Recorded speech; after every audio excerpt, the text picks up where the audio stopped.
pleasure to have you here today. I would ask if you could present your guests as well, if you could state your name. Absolutely wonderful, thank you. I'd like to turn the floor over first to our Chief of the Woolstook, and this is Chief Ron Tremblay. Ron Tremblay, welcome. Wait, I want to greet you to the homeland of the Woolstook people. First and foremost, I want to put forward this morning my intentions here is to bring Woolstook way knowledge and wisdom to the floor, which I think was not present so far. The mandate of the Woolstook Grand Council is to always think about the protection of our lands, water and air, and all creation, life. And the clan mothers who guide and direct me have always strongly related to me that you have to ask these three questions. Number one, is any project that's been proposed, will it bring harm to earth, water, and air? Number two, will the project proposed, will there be irreversible circumstances? And number three, will it affect the next 7 generations of our nation? And I know that I'm not going to wait for response because we know. Because the response is yes, yes, and yes. 2 years ago or so, when our peoples first heard about this project, about nuclear, they gathered some of the elders and the speakers of our nation, and they gave them some documentation about nuclear, and they watched a video on the process of nuclear development. And they were asked to come up with a word or words that define nuclear, because as you must know that it is not in our vocabulary. So at the end of the day, the elders came up with these 2 words. And the first word is askamil, meaning forever. And the second word was zanagwit, dangerous. That was the wisdom and knowledge from the elders from our people, the Woolstook. So I'm bringing you a version of indigenous wisdom and knowledge this morning. And I want to give it to my good friend, Chief Hugh Akagi. Thank you.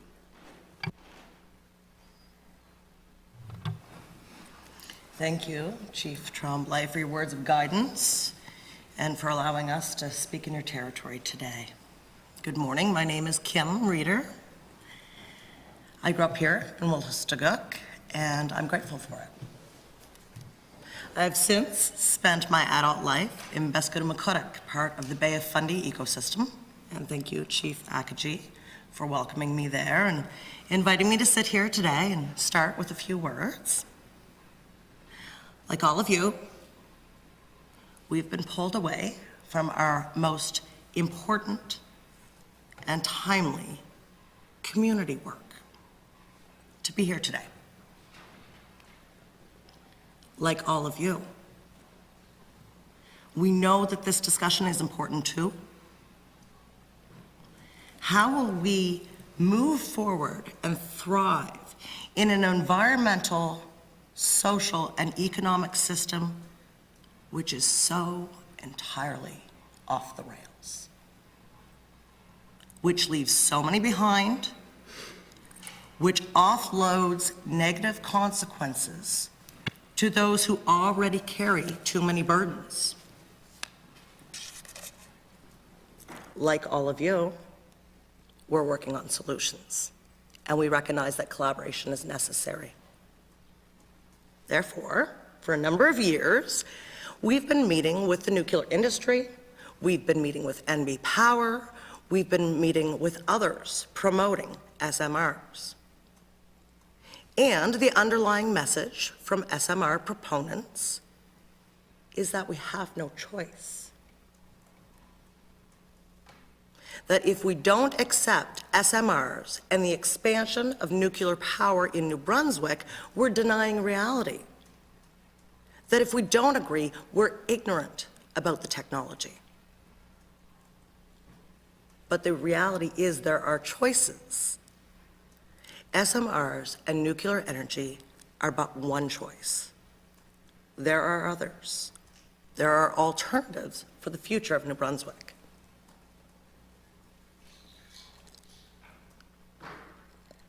To date, NB Power, Moltex, and ARC have presented us with much promotional material, many projections, planning documents, all related to SMRs. But nowhere in these presentations is there an acknowledgement or any other information about environmental or financial risk related to SMR. It makes us question whether we are being misled. But I want to stop for a moment because I realize that is a significant question. So let me provide you a minute to self-verify. Besides yesterday and today, take a moment, think about your roles as MLAs, think about your discussions with NB Power and the proponents related to the risks of SMRs. Or thus far, have SMRs been presented to you as some sort of panacea? NB Power has quite a significant team promoting SMRs, but I'm wondering where the complementary renewables team is. Will this committee hold a similar two-day hearing on our various renewable choices? I think Minister Holland would like that. He's got an awful lot of questions. Yesterday, there were many questions, and today again, about what a renewable future for New Brunswick could look like. Why is it that volunteers, communities, environmental groups, and nuclear experts would be collecting the information about our renewable choices? It doesn't make sense. We should all be asking. NB Power has a very visual, super engaged SMR team. Where's the NB Power renewables team? Luckily, we have researchers, professionals, environmental champions here in New Brunswick, as well as many from outside of the province who have spent extensive years developing our choices for our energy future. Louise Como, Mo, the Conservation Council, you'll hear from them later this afternoon. Chris Rouse, based out of St. John, they're all developing realistic, plausible pathways for renewable in New Brunswick. Groups across Canada, even teams at Stanford, have developed renewable pathways for us. Why not have a week of meetings on the renewable pathway? Due diligence would actually demand that we understand our choices. We do not need to accept the option that continues the production of nuclear waste that remains toxic and dangerous for all life for hundreds of thousands of years.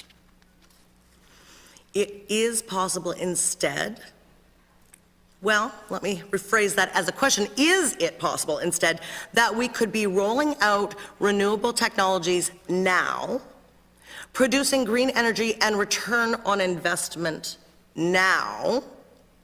Could we do this in a way that equitably distributes both burdens and benefits?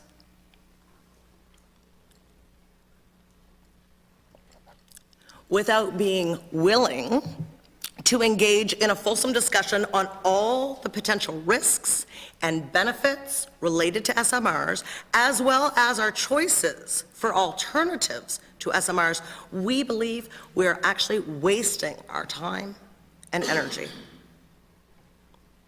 And in reference to a more equitable distribution of burdens and benefits, Sarah Hastings-Simon, board member of the Pembina Institute, reminds us renewables offer other advantages to both the grid and consumers that nuclear doesn't. For some sources, individual generators are smaller, more geographically diverse, naturally providing a distributed network that is more robust against breakdowns. And we all have experienced many breakdowns, especially in this province, of our nuclear energy. This also compensates, she says, for variability as weather varies across the grid, not to mention the types of renewables that can be turned on command. The scalable nature of renewables fosters more diverse ownership, reducing the opportunities for market manipulation. Therefore, before any more time and money is spent on SMR projects, we ask you to demand an assessment of all of our choices. Let's see how SMRs compare with the other choices.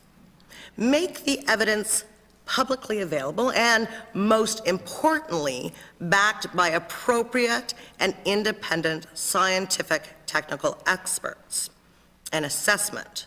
I don't think we should ask our nuclear experts their plan for renewables. They're nuclear experts. We are here, friends, warning you to slow down, asking you in the spirit of collaboration to listen to our questions and demand answers on behalf of those you are intended to serve. Chief Akagi?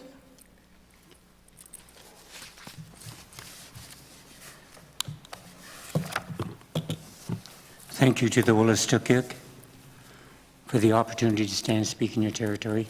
What a beautiful river.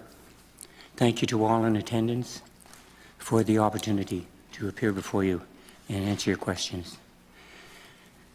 Special respect to Kathy. Thank you for representing our people. I'm not the only representative of the territory here today. I would ask that you join me in my world as I present or share a view through Native eyes, from a Native mind, in a Native voice, from my native home, from ancestors long gone from your world, yet ever present in mine. I'm led to believe that our medical system needs money now. I'm told our education system needs financing now. I see homeless in our streets, food banks stretched to the limit now. Perhaps it is difficult to feel the pain caused by the wrong choices made in these very rooms, very comfortable chambers, when the relief for all of the above is used to support a technology which does not exist. And it may never exist. Such an uncertain future seems a poor risk for the guaranteed poverty facing those suffering today. Many people cannot afford food or education. Did you know this to be a human right? I just found that out. They can't afford homes for rent or for apartments, fuel for heat or transportation. I am but a little man with a little voice. But today I use it to beg you to look after those who need your help now. Refuse an industry which has already benefited from public coffers, only to leave a legacy of contamination for generations to come. How might these be concerns of Native peoples? In 1604, my people came to the aid of your ancestors who were dying on an island in my territory. We used our knowledge and our wisdom to help those in need. And today, I feel there is much suffering on another island. Turtle Island. And my native heart feels it must be a voice to save their children. Reconciliation requires the return of what was taken.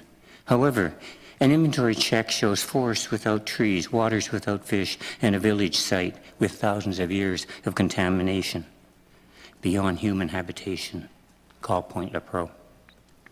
While forests are still being clear-cut, as creatures, our relatives, suffer from loss of habitat, homeless, sound familiar? Sea life are harvested to extinction. Point Lepreau will be subjected to yet another nuclear waste from an existing plant well past its due date, waiting for SMRs to come online, if ever. The land, our mother, will never get a break. And reconciliation will be another broken promise, another nail in the coffin of Indigenous peoples. Our hunger for food dwarfs in comparison to our hunger for the return of what was always ours. The failure of reconciliation, treaty promises, declaration, sovereignty, calls to action, and a royal commission have jaded any hope of walking a path together for our people. This leaves us with few surprises when contaminated blankets and poisoned alcohol, turpentine, are replaced with contaminated soil. I do not wish future generations of your children to wait as long as my people have for compassion, understanding, equality, and justice. Some may speak in favor of this industry, touting funding, handouts from taxpayers to industry, corporate welfare, and jobs for non-existent technology. Proof of the adage that every man has his price. Perhaps we disagree, for you have not met mine. Here I might help you. Here's my price. No contaminants in the soil. Fresh, clean air. A rich diversity of all animals and plants. Just to name a few. Oh, a secure and healthy future which is debt-free with true representation for the people by their elected officials. I have said what I came to say, and the world, my world, will await your decision. Yet purchasing a product which does not exist cannot make sense. When the industry has something to offer, that is the time to decide if this might be a good deal. The Enron model of investing in projection did not work then and will not work now. Why purchase a hologram when reality demands a solution, not promises? Common sense should be the rule here. It is not the technology which is complicated, but the solution offered by those making decisions as to whether this industry deserves the support of public funding, using the future as collateral. I believe such thinking to be more dangerous than the toxic waste itself. As you weigh your decision, I only ask you to remember your own promise when you accepted this office. That was to promote the best interests of those you would represent, not just those with already deep pockets, not to use race, color, or creed as a criteria, not to exercise power and influence, and not to deliver a message dictated by money, but by protecting others and their future. I may be here to help you make the right choice concerning the SMR industry, but I am also here representing a people who are living testament of what happens when you make the wrong choices. Sacrificing the future of others may be easy for you, but it will be a lifetime of pain and misery for them. A good friend often asks, what does good look like? To answer, I need only know what bad looks like, such as thousands of years of toxic waste. Since this is bad, the production of this waste cannot be good. Again, I thank you. I appreciate you spending your time, your energies, and I look forward to you in the right decision. Thank you.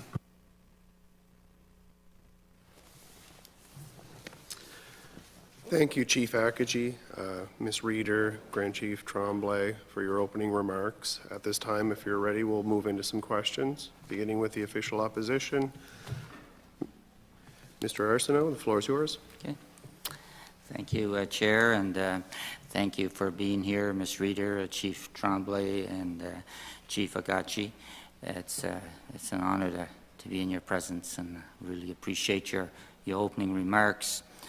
I'm from the northern part of New Brunswick, Mi'kmaq territory, and my closest First Nation who I deal with quite closely is the Ubaganjik First Nation, Yulvabar, under the guidance of Chief Sashalabilwa. So I bring greetings, and I have a close relationship with our neighboring First Nation as well, Pabineau First Nation, Pabineau community, and their chief, Chief Terry Richardson. So I bring greetings.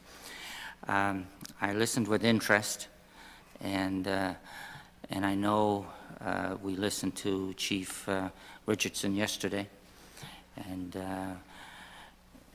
I asked some questions at that time, and I recognize the value that the First Nations place on the stewardship of the land, and it's very important. I believe it's valuable to us it brings us back to reality whenever we hear words spoken from all of you, and it's really impressive.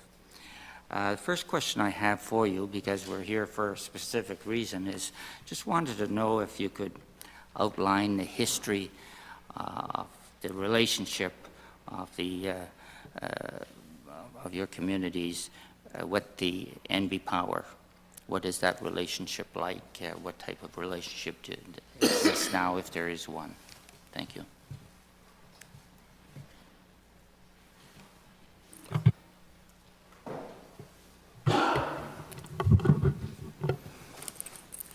I can honestly say that the relationship has been respectful. It has involved numerous opportunities to get together. And having said that, it's like everything else. There are a few warts in the system. So our beginning relationship, and I promise not to drag this out any longer than I have to, it's quite simple. It was conflict. It had to do with the dam in our territory. It had to do with freeing up our river. It had to do, and it was a bit confusing, because when people come to talk to you about energy and the conversation goes to environment, ecology, ecosystem, I don't have the luxury of separating or playing the game of waiting until dams are brought up as in this case, an impedance to and damage to our culture and our territory. So from there, we've morphed, we've learned, we've worked together. They came back with a second proposal to remove the dam. Well, I'm telling you, that conversation has gone where it needed to go, and that is to some very good places. We have met some incredible people. They have brought me incredible technicians. They have brought people who are working toward freeing up the river and doing what we asked. In other words, they heard us, they listened, and that has created the relationship to which we have arrived today. I cannot say that I'm satisfied with some of the things that have occurred, because when we go to Canadian nuclear safety hearings, and I apologize if this sounds as if I'm not answering your question, this is my answer, and that's the only answer I can give you. And that relationship in that relationship, I have watched a system basically dismantle safety, disrespect our territory, and continue the damage we've asked them to halt. And they seemed very surprised that my appeal was for more safety, more monitoring, more of Canadian nuclear safety activity in our territory to look after the things we needed to protect. These are good conversations. Are they consultation? Are they dialogue? I guess they're your words. I can live with those. But the truth is, when we see action, when something is done, when we know we're being heard, then the relationship blossoms. Anything else, we can handle it. We've handled issues before, we handle conflict. We're not afraid of it.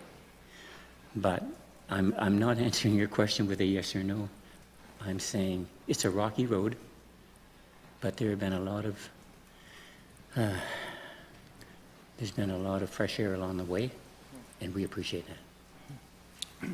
Thank you. Thank you for your answer, Chief. Just to move on to a little bit about that relationship and some of the things, Point Lepreau recently applied for recertification for 25 years, I believe, and the hearings were held last year. Did you participate? Did the First Nations participate in the hearing process? And what was your view of the process, and what was your position on that 25-year application for renewal? Thank you. Yes, and I'm sorry I did not explain myself thoroughly. That is the CNSC process, Canadian Nuclear Safety Commission hearings that are held in St. John. And that was where the request was to have a 25-year approval versus what started out as a 3-year, then a 5-year, and it has recently been put forward as a 10-year process. The progression makes me uncomfortable. It seems to me we're going in the wrong direction. These are nuclear safety hearings. We don't need fewer, we don't need big gaps, we need more. So, and when, to answer your question, and I dragged it out, my apologies.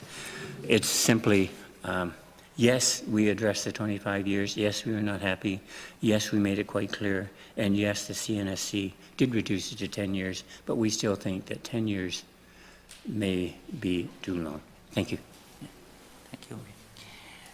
Speaking of Point Lepreau, I'm just wondering, are you involved, are you briefed, are you kept advised of what's going on internally? You know, we talk about transparency, we talk a lot about these plants, as we only have one in the province, but it seems to, there's a lot of information that could be available. How are you being treated as far as, you know, you are a nation, and should be treated as such? Do you feel that you're getting information on a regular basis of what's going on at Point Lepreau from inside? I'm not smiling because this is funny. I'm remembering my first encounter on Point Lepreau. They brought me a document. It would be probably 4 times the thickness of this document. It was a manual. And when they brought the experts, they seemed very surprised that I had read it. I'm quite capable of reading. The trick was, it can be information overload, but there are things that I need to know, things that I would like to understand. For that, I reach out and I find expertise. There are people all around us. I have incredible people beside me, behind me, on the screen that I've reached out to and asked for answers. Part of the problem is that when I get all of this information, and I don't mind reading it, and I don't mind expressing my concerns, but there are still surprises. And some of those surprises come when something is done which affects our relationship, and yet I've had no knowledge about it. And I'm not here to complain about whether or not I've been consulted. I'm not here because I feel that everybody needs to talk to me, or you don't need to come and talk to me if there's some little thing on your table and you've got to deal with it. But there are important things, and sometimes we don't agree on what's important. So I need to make that choice, that decision myself, because I represent the people in the territory. So when I do that, sometimes the discussion, it's a tougher discussion. But to answer your question, I haven't forgotten your question. Yes, they bring me a lot of material. Yes, they inform me on a lot of things. No, I do not get informed of everything. And that's why I say sometimes there are some surprises. That's when I get a little disappointed and discouraged and raise the issues. It always comes back, and sometimes it's not the answer. There's a tendency not to answer the question. Sometimes it comes back as another question. I'm quite familiar with that. I worked in government for way too many years, and I'm familiar with that process. So when it happens, I'm afraid I repeat the question, and I don't want to make you do that. So what happens is I try not to get frustrated. I will not get angry, but I will repeat the question, and I will hope that I will get an answer eventually. It may not always, it will not always be the answer I want. Thank you. But I can respect the answer. I'm I just guess. Thank looking you. at the clock. I don't have much time. and I'm just sorry. trying to, yes. I can't see it from here, so. My apologies. My colleague's helping me out. The talking. other question I have, and I only have about a minute left, unless, maybe I could take some of the minister's time. I'm sure you'll share it with me. I'll meet you outside. Chief, in mid-December, there was a partial power loss at Point Lepreau. There was, as such, there was a leak identified in one of the pipes. I think it was more serious than what people have put out there. That the communications worked overtime, I think, to silence some of the things. And I believe if we really knew what happened inside, it would be quite interesting to find out. In the end, it wasn't disastrous. It wasn't supposedly harmful to the outside people, but you sort of wonder about the staff that worked inside and what really came about. Just wondering, Chief, this could have had a disastrous effect for all of the area, all of the territory, all of your territory. When were you advised? How were you advised? Was it after the fact? Were you, did you feel, this was a major incident as far as I'm concerned. It was something that they quieted it down quite quickly. But could you comment on your role in that and your, with regards to that incident? I would gladly, except I think I'm out of time. Can I have a moment, sir? Thank you. I would like to comment because, and by the way, I'll stand corrected. If anybody in the room has information that I don't have, please tell me. But we did hear after the fact. And it's as if my concern is almost something that I would like to point to and say, here's a problem that, no, I don't need that. I need to know things are all right. My first concern would be the people there, the people in the plant, the people who have been exposed, could have been exposed, and that potential. If they're okay, that's a good start. When I represent a territory and a people, it's not just Indigenous peoples. I need to worry about everything. The people in my territory, we can call them newcomers, but the truth is, they're in my territory. They're a concern. So yes, I want to make sure that they're okay. Yes, I'd like to make sure that there's nothing that's going to go wrong with the plant. Yes, I'd like to. Am I going to get all that information? No, because when people are scrambling and they're busy, I expect they're doing what they need to do, and that is to make sure that nothing else is going to happen. Then when they have time, I expect they will sit with me and talk to me. And all I need are some honest answers. And if there's advice to be given, I would give it. If there's information to be shared, I will accept it.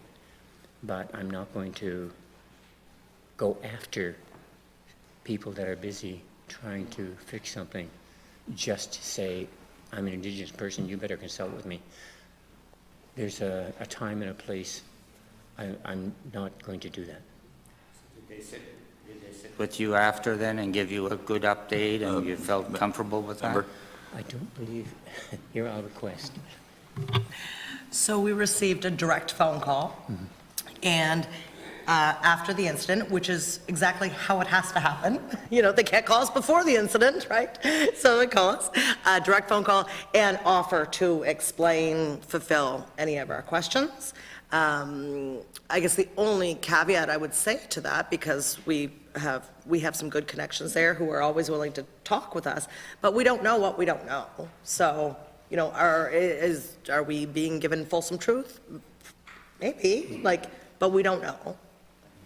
Thank you very much, Minister Hall. With all the respect and admiration I have for the member across the way, I'm not giving you any of my time, so. Actually, my first comments I want to direct towards Grand Chief Tremblay. Will it bring honor? Will it have irreversible consequences? And what is the impact it's going to have over 7 generations? You know what? I'm going to be here for the week, but that's a takeaway that what if we started every one of our meetings? What if we started every one of our projects? What if we started every one of our initiatives with that? That was a very impactful statement, and I want to tell you that, you know, we go through our lives and pick up little bits here, little bits there. That's an impactful statement that I really want to say thank you to you for imparting upon us, and hopefully it's not been lost on the ears of all of us around the table. And Chief Hugh, we've talked before about biodiversity and ecological sustainability. I always feel like I'm in the presence of wisdom and take something from you. That's serious. I've enjoyed our interactions, and I really appreciate you having the chance to be here. And I guess, you know, I wanted to say thank you. And my questions are going to be very limited, and it's about Ms. Reeder's comments, because I wrote them down. Our renewable future is crucial. No one, not a soul, would disagree with that. But using Grand Chief's comments about, you know, will it have irreversible circumstances, and what is the impact on the next generations, we need to apply that to all. And so we're doing that here, and I really enjoyed the conversations with Dr. Romana, Susan O'Donnell, and I'm looking forward to the conversation with Louise this afternoon. I am reputable as being someone with a hard head and a little bit stubborn, but a good idea is a good idea no matter where it comes from, and we've heard some diversity. But regardless of the energy future that we choose to go down, those two things about, three, honor, circumstances, unintended consequences, and generational impact, we have to lay that against everyone. So when we talk, I've been talking a little bit and asking questions, and I hope to continue the conversation long after today. But when we move into a renewable future, there are some consequences there that we need to guard ourselves against. I mean, when we look at what Ontario did for the wholesale switch to renewables in the not too distant past, and the massive impact that had as a financial obligation that got downloaded onto citizens. That's, you know, that's a consequence that will have impacts. When we look at Germany, and the last gentleman presented saying that he didn't feel like Germany was moving to coal, they absolutely are. You know, moved away from nuclear, regardless of whatever the case may be, and notwithstanding the European issue, Germany is moving to fire up coal plants. That's an unintended consequence that will have impacts generations from now. So when I talk about the moving to renewables, so I ask about that.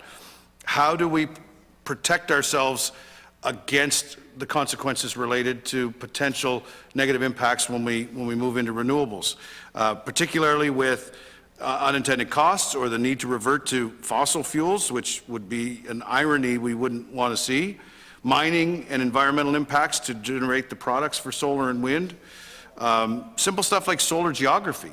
You and I have talked about the importance of our land, and a 200 megawatt wind farm does take up a significantly larger piece of real estate than a 200 megawatt SMR, just purely the schematics of it. So those questions come in and say, like, we're getting good feedback, and like I said, the presenters have given us good information on the impacts related to the SMRs, and we're going to consider that.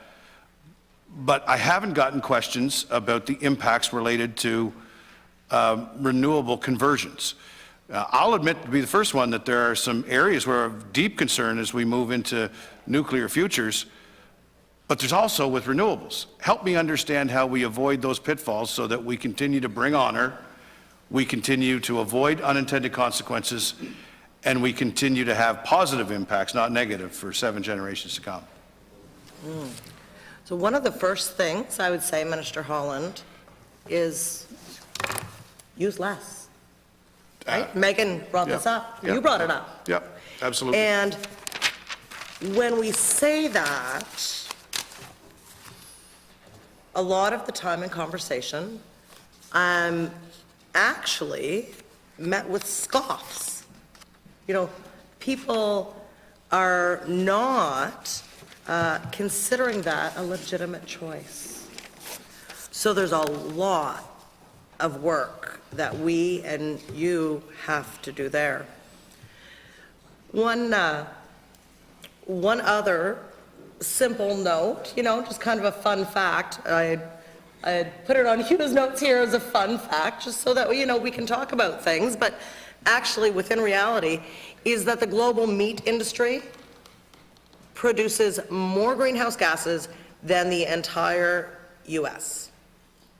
So a simple change in our diet could actually reduce gas emissions far more effectively than billions of dollars worth of new reactors. That's why I like deer meat. Right? And I will say, an anecdote that brings things to the forefront. So I'm staying over at a local hotel. I believe it's 4 or 5 stars, 3 stars. I don't know. It's a quality hotel. Been here a long time. 11 o'clock last night, I said, I gotta have a shower before I go to bed. And I turned on the shower. I said, boys, that's awful cold. And I called down to the desk and I said, is it expected that at, this time there would be no warm water? And I said, oh no, so we had a couple of phone calls back and forth. And anyway, I went down and I talked to the fellow face to face and I said, well, lots of people don't have hot water when they want it. Lots of people don't have power when they want it. So for me to demand a hot shower because I live in New Brunswick, because I have some sort of privilege, it's actually quite ridiculous. So sorry if you can smell me, but these are, this is the thing, is we have choices. We can actually cut down on our demand. So, yeah, go ahead, Chief. I'll be brief. One of the things I'd like to break into is the dialogue. I find that quite often they're so busy attacking each other that I don't know how you're going to make a decision based on which one is better or productive. And I grew up with coal. We always had coal in our house. And it's not that I believe that I'm a proponent of coal. However, coal got me here in a way that, yes, it produced gases. Yes, it was, it wasn't clean at a lot of times. But nuclear, we're talking about thousands of years. I haven't been able to balance that yet. So I've struggled with that one. And when it comes to the renewables, instead of attacking, I understand, that, well, the sun don't always shine and the wind don't always blow. But when I understand too that there was so much wind and energy potential in this province that it was shut down, and only the regulatory agency itself, I believe MV Power, actually has the capacity to, or the opportunity to build such a facility. That's good that they're looking at it. I'd like to see the balance in there and make sure that the dialogue isn't so negative. Yep. That one is seen as taboo while the other one is promoted. Sorry. Thank you. No, you continue. I'm raising my hand because I'm very struck again by the wisdom of what you're saying. And I think when we get in a situation where it's both and, or either or, instead of both and or a collaborative conversation, things go off the rails. So thank you for bringing that centering voice to that, Chief Tremblay. Yes, I totally agree with Chief Hugh about constant dialogue. I think communication is the key here, and there's seems to be some communication breakdown within the system. In our traditional ways that we bring forward some concerns is within our longhouse, is that each clan or each of the nations from the Wabanaki has a chance to speak and be guided by grandmothers or clan mothers. And I don't see very many women here, but it's women who are are my guides and my directors who actually, bring forward some realistic thoughts and wisdom to the issues. This is why when I first spoke, I put forward those 3 questions, because if you're familiar with the treaties that were signed in 1725 and 26, it took our people years to sign those treaties because they needed to make sure that they benefited every one of our citizens, not just a few here or a few there or your constituents, but is it best for all citizens of our nation?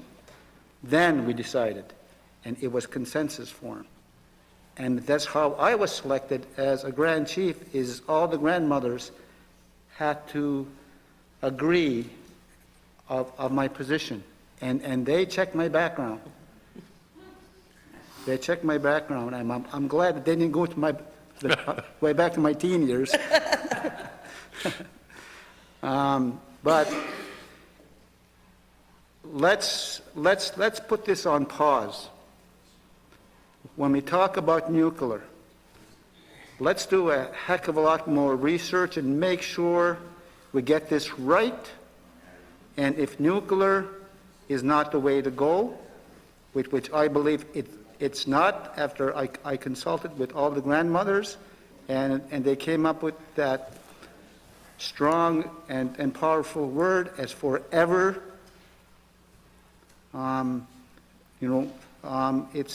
It'll be forever dangerous.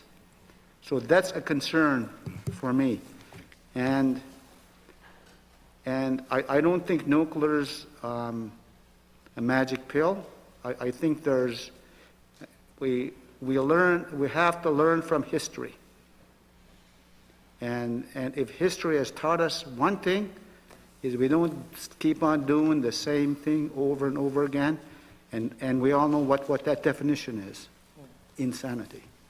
So, thank you. Thank you to all. Minister Holland. Ms. Minton, you had some questions? Thank you, Mr. The Chair. floor is yours. And thank you to all of you for being here today. I really appreciate it. And I want to start by just saying I agreed with your point about, we were hearing from nuclear experts on nuclear. We need to hear from renewable experts, storage experts around pathways to decarbonization, those pathways that are available to us. I heard a question earlier about consultation and relationship with NB Power. I wanted to ask about your nation's relationships with ARC and Moltex. And I know, Chief Akagi, you said consultation. I guess feel free to elaborate on what you think that is or what you think that should be, but I'm wondering what has happened so far. So I'd ask whoever has an answer to that to please answer.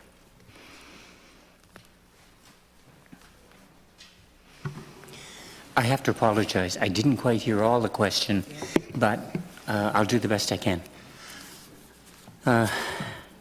Consultation is a very tricky issue because consultation is not new, by the way. Everybody thinks, oh, wow, this is something new. No, consultation and reconciliation, these are not new. They're just the flavor of the day. So consultation brought to us as a tool, a way to talk and get together. It's because of the courts. Oh, boy. Mm-hmm. No, I'm not a lawyer, and I apologize for even going there. But if you want to have some fun, are there any lawyers in the room before I get into real trouble? Okay, you should look at the Black's Legal Dictionary because they have changed the meaning of words. And if you want to have some fun, have a look at their new meanings. Consultation and words like transparency and These are words that are brought to light due to Supreme Court decisions and also the Declaration of the Right to Indigenous Peoples. So when they start to use the language, a good part of it is to put it out there. Unfortunately, they're not ready to define it. And as a result, there's a lot of confusion as to what is consultation, what is dialogue, what is discussion. So this actually slows down the conversation. I tried to get beyond that and say, please come talk to me. You know where my home is. There's a key under the porch. You can just come and have that conversation with me. There's nothing to be afraid of here. So let's do it, and we can do it right. But when they start to put words on it, and then that brings in the lawyers, and once you bring the lawyers in, then they have to bring in their lawyers. Once you've done that, the conversation starts to move basically sideways, and it makes it very difficult to have a very direct conversation on real issues, the things that we want addressed, because in a court of law, that's not our world. That's your world. And that's a dimension that has been brought to us, and yet there it is. We are under conservation. We have to consult. We have to use consultation. We have to. So all of these rules and regulations that come to us through your courts, we find that they actually delay, impede, and sometimes interfere with conversations. I don't know if I answered your question, but what I'm trying to say is, let's get beyond that. Kathy Baucus knows where I live. Kathy Baucus can come to my house anytime.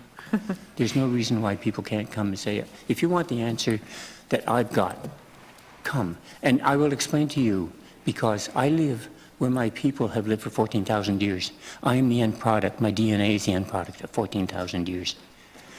When I talk to you, you may see a 77-year-old hard drive, but the truth is, I'm the end product of 14,000 years. I can point to the waters that were rich. I can point to where we survived. You want to talk about sustainable? You want to talk about 14,000 years. That's sustainable. So when we do the dialogue, don't be surprised if some of what I promote seems foreign to you, but it's no less foreign than some of your language and your words and your courts. I hope that, again, is the only answer I have. Well, thank you. Thank you. And I guess I'm wondering, and I appreciate you adding that context. That was part of my question, and then the other part is, I'm wondering, has dialogue happened between your nation or your nation with ARC or Moltex or NB Power on this specific file of small modular nuclear reactors? So I will mention that absolutely we've had,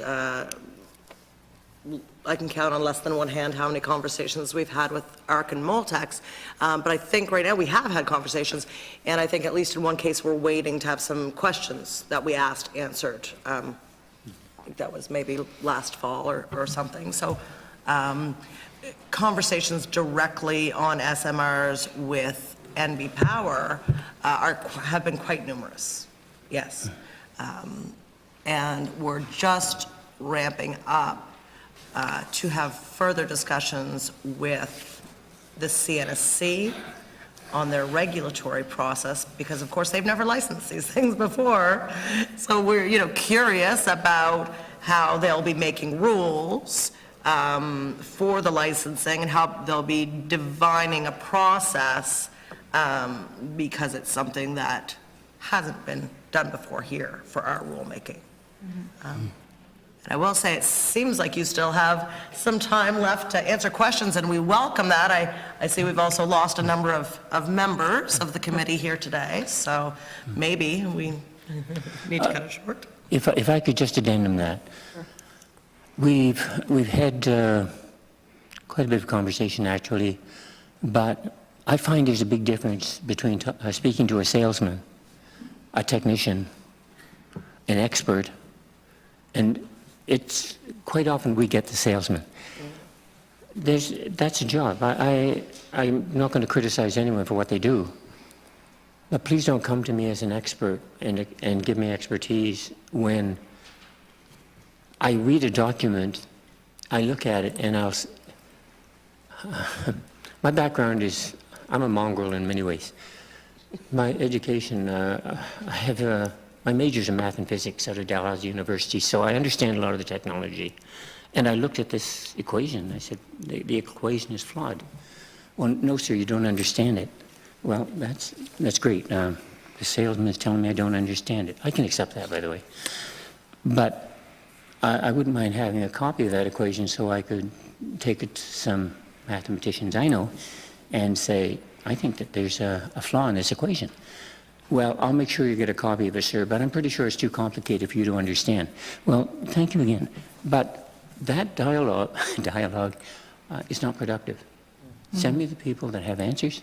Send me the people that are respectful enough to say, gladly, and if there's nothing wrong with it, give it to me. I'll give it back. But that's not what's happening. It's an interesting world when somebody's promoting something, and I'm very familiar with circular referencing. Do not give me someone that creates a sales document and then turns around and references and tells me that's a scientific reference. That's a killer. No, I'm sorry. I hear you. Yeah, that's a killer. But when you do that in front of somebody and then you tell them it's too complicated and I don't understand it, okay, I'm simple. Thank you. Thank you for adding that. I hear you. I do have another question, but I also want to make space if Grand Chief Ron Tremblay, if you wanted to respond, and if not, I'll move on to the next question. It's up to you. Go ahead. Yeah. I believe those two proponents are actually guided and told just to speak with band elected chiefs, not to the traditional the way of how we govern. So no, they have not approached us. Okay. Thank you for that.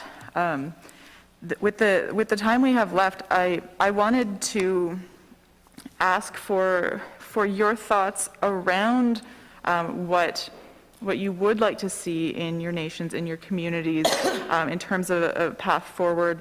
And I mentioned this yesterday. I think of Amlamguk. So I live in Mi'kmaq territory, and Amlamguk is Fort Folly First Nation, and they've been installing solar panels, for example. And I wanted to ask for some of the things that you either are working on and have in your communities and your nations, or that you would like to see. I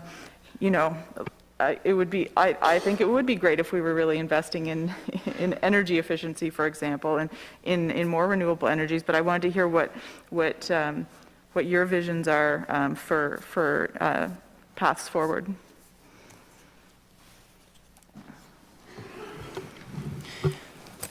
My situation is quite different from others. When you don't exist, and it's that was pretty fancy footwork. We don't exist because the fellow in Fredericton who was taking the census for Indigenous peoples in 1951 didn't make the trip to St. Andrews, where my mother and my family and all the Peskotomuhkati were living, because the weather was too cold. We are a product of climate change. So here we go. The other chiefs have capacity. They have manpower. They have budgets. We are negotiating with Canada. My budget is negotiation, and they watch me like a hawk because I want them to. I need to be accountable for every cent.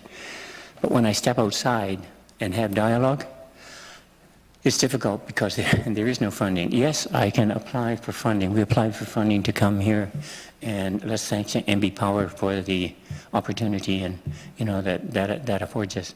But there's a lot of work that goes into a small amount of money, and that makes it difficult to have those other dialogues because I don't have an expanded network within my community. So what you're looking at is Plan Z. I've inherited the file because, well, I have a background, but also because I don't have the dedication that people dedicate to the file. So to be honest, I'm a problem, and I've slowed down a lot of the conversation, especially when it gets to how others are offered. I've been offered similar contracts. I've been offered windmills, I've been offered solar panels, I've been offered. But if I accept that money, there's another obligation. And if I take that and go there, I'm totally distracted from what I need to do. The recognition of my people, the return to Canada, the equality of nations, it's all got to be my primary concern. So, yes, I'm a problem. I can't, this is a poor excuse, but it's my own excuse. And that's one of the reasons it's difficult for me to say, yes, they've consulted with us, but quite often they'll come to our territory, and if you want the honest answer, if I won't give them the answer they want, they will go to another community and get it. And all that is it's an exchange of money, and I won't do that. I would not let them put money on the table and say, go ahead, build it. I can't do that. So I've slowed down the conversation. I've said no, not until I've had the opportunity to really look at things properly. And as a result, they go out, they find other funders. There's all kinds of things going on in my territory. Do I know about it? Yes. Have I been consulted? I guess they've told me about it. But am I going to stop it? Not really. This is your world. I'm not here to stop this process or to interfere with what you are doing. This is your world.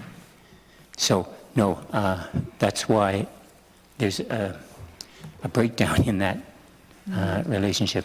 Again, I'm never sure if I answered your question. No, thank you. And thank you for your questions, Ms. Minton. I think Grand Chief Tremblay was going to answer, if you would permit that, please. Just Yeah, to conclude this, we've gone to the United Nations during the springtime under the Indigenous Permanent Forum for 5 years pre-COVID, and we met a guy, Art Manuel from British Columbia, and he wrote a book called Unsettled Canada.